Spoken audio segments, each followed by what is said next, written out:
Be Wealthy and Smart, episode 335.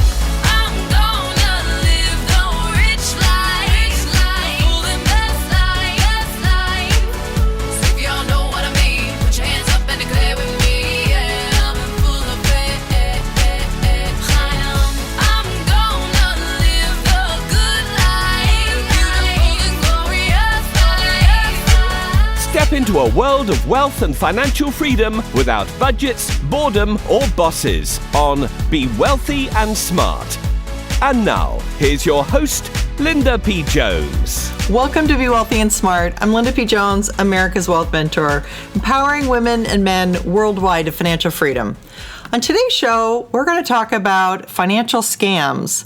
And you're going to learn how to avoid some common financial scams that I keep running across and don't want you to get caught up in.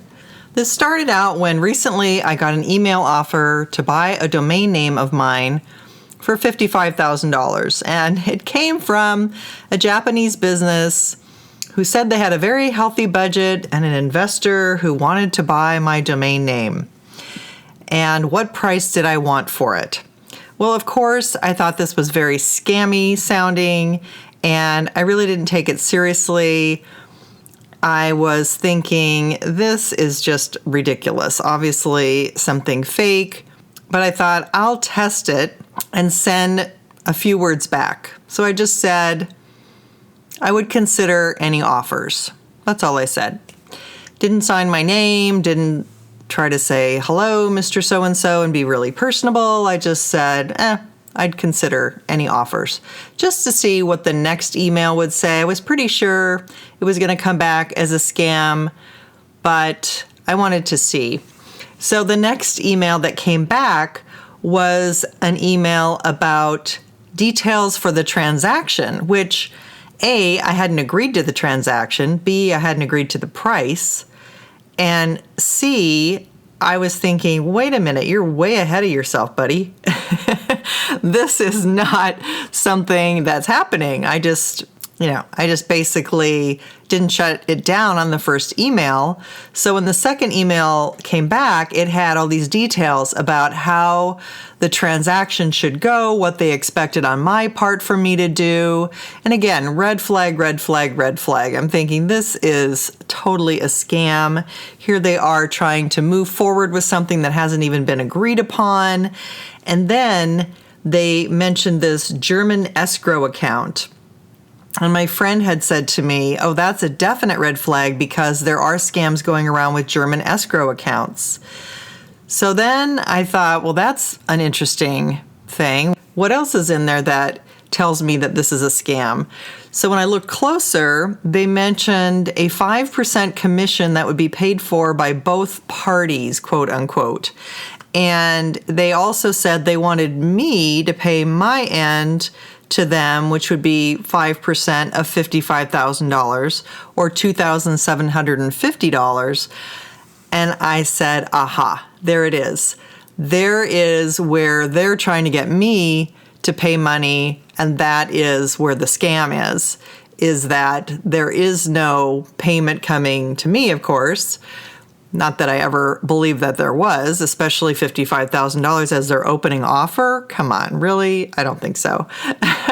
So having them say, oh, well, we need some commission for you to pay, ding, ding, ding. Okay, that's where the scam is. They're trying to get me to pay this commission so I supposedly can get this larger payment from them. And I went online to see if there were more scams, and that's when I found that there is a real estate scam that is happening that I wanted to share with you an article about and just make you aware of this scam that is going around. This article about the real estate scams was really interesting because they are trying to intercept money that's going to the title company. So apparently this woman was scammed out of $52,660.57, which she says she knows by heart because that was the 20% down payment and closing costs on her home that they were going to pay. And what happened was right before they were supposed to wire the money to the title company, they got an email from someone who told them to send the money somewhere else. So apparently these hackers hack into your email, and then they find out when you're in the middle of this real estate transaction. They're hacking somehow people in these transactions. And so anyway, they told her to send the wire to a different place. So fortunately, she got suspicious and called her real estate agent. So here is a little bit about the case and what happened. It says, in Alan's case, the thieves interceded just hours before the closing. Quote, they waited and they watched like a damn gator in the water, she said. She was on her way to the bank when she got an email that appeared to be from her title company with a change of wire transfer instructions. Suspicious, Alan reached out to her real estate agent, who she says simply apologized for the hassle. Alan wired the money at 9:34 a.m. Central Time. By a lucky coincidence, the real title company reached out to Alan shortly after to give her the final closing instructions and confirm the money would be wired. They were like, "You wired the money? Who did you wire it to?" she said. So this is how she almost lost her new home down payment, but they were able to recover because they were able to catch it very quickly. But if they hadn't been able to catch it very quickly, they likely wouldn't have been able to recover the money, which is really scary. And the FBI says that the chance of recovery is very slim. So here's the article and what it says about how to avoid falling victim to this kind of a scam. Number one, verify everything. It goes on to say, when you're buying a house, you expect to hear from your real estate agent, attorney, and other parties in the transaction. So you're naturally less suspicious of emails that appear to be from those people, which thieves take advantage of. Don't assume any emailed instructions or account details are legit. You have to call and you have to confirm. Having some kind of redundancy and some kind of check in place is the number one way of avoiding being hit by these frauds. But don't call the phone number in the email. That may redirect you to the thieves. Instead, call a number you know would be correct for the title agency or the mortgage broker based on a web search or previous interactions or, of course, their business card. Number two, be suspicious of changes. Last-minute changes to closing procedures are a red flag, especially requests that you change the payment method or send money to a different bank or account. Real estate closings are a standard process, and it would be unusual for those details to change. Again, verify any changes by calling the other parties involved. Trust your instincts on this kind of stuff. We tend to know when something smells a little fishy. Number three, secure your emails. Given the risk of compromise, don't send sensitive data such as bank account details or your social security number over email. Use a secure file transfer service to send documents required for that home purchase, or a secure client access portal that the business, be it your title company, mortgage broker, or whatever, has set up. Be suspicious of communications that don't follow whatever protocol has been set up. For example, a request that you email details that you've previously securely submitted via a portal. Number four, use good cybersecurity hygiene. This scam begins with thieves gaining access to the computer or email account of someone involved in the real estate transaction. Make sure that someone isn't you. Keep your antivirus software and operating system up to date.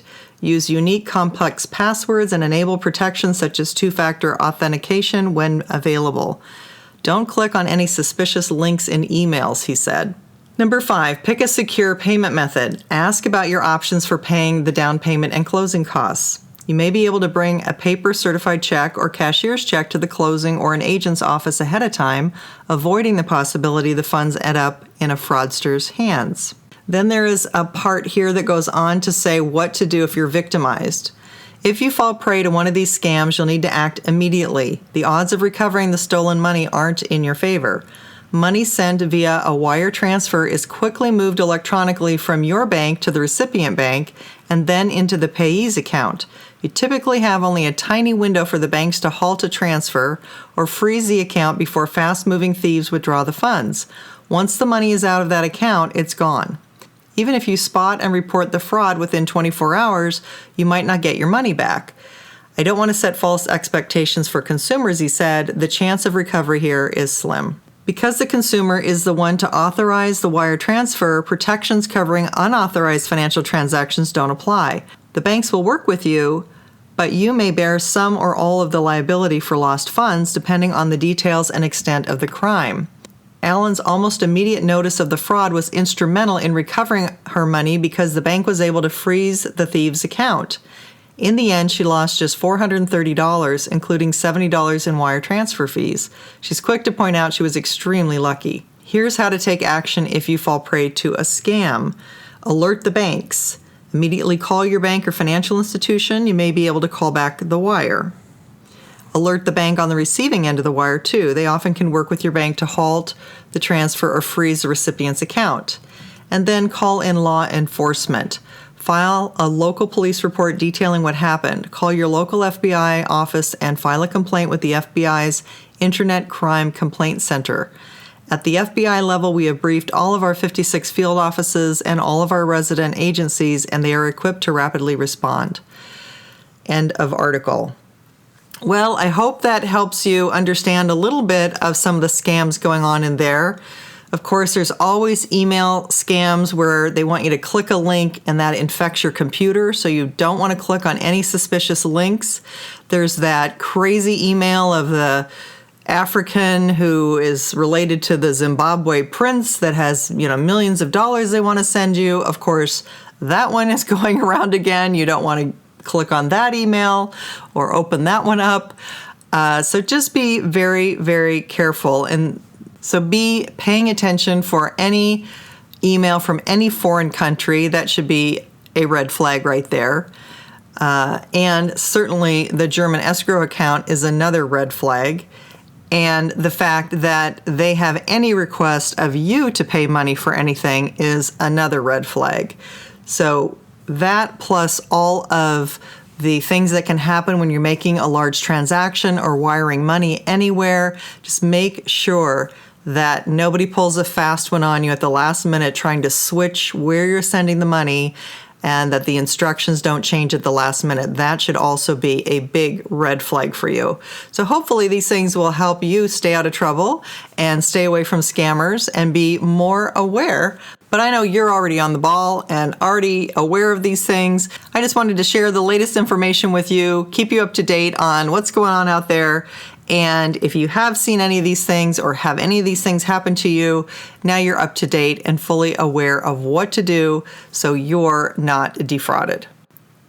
If you haven't yet subscribed to Be Wealthy and Smart, please hit the subscribe button so you are updated with all the latest podcasts as soon as they're available. And if you can't wait to have financial freedom, get my 11 quick financial tips to boost your wealth. They're 11 quick things anyone can do to get your net worth growing faster.